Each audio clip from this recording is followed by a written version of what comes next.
If you are working on something within Google and you would like to put in a picture, there are several ways that you can do that.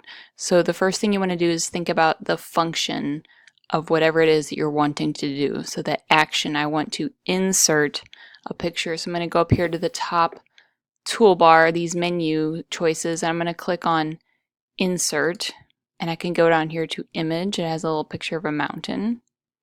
And then usually what you'll use will be searching the web. So I can click search the web. It says search for Google Images. So let's say I want a dog. I can type in dog.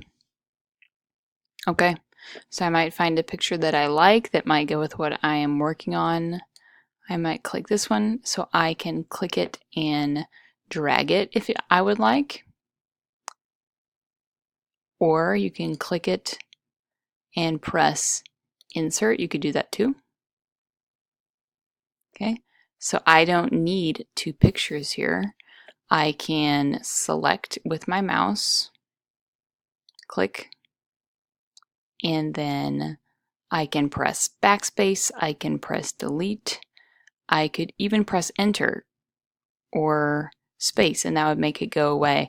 If I have it selected, I can tell I have a picture selected if I see the very thin blue line all around it and these little boxes on the edges. So if you click a corner, it will change the size of your picture. If you click a side, it's going to stretch it by just one side. And you can see if I do that, it really stretches out the face of this dog, and that makes it look kind of funny. So I'm actually going to undo that because I don't like it. And also this little circle up top allows you to rotate your picture. So I click on that little circle and I can rotate it around. And if I ever make something that I don't like, I can just press undo. Okay, so I put in a picture of a dog. I can also go to pictures by clicking on, let's see if I can find it. Here it is, image. I can click image and go to search the web. So I might also try and find a horse.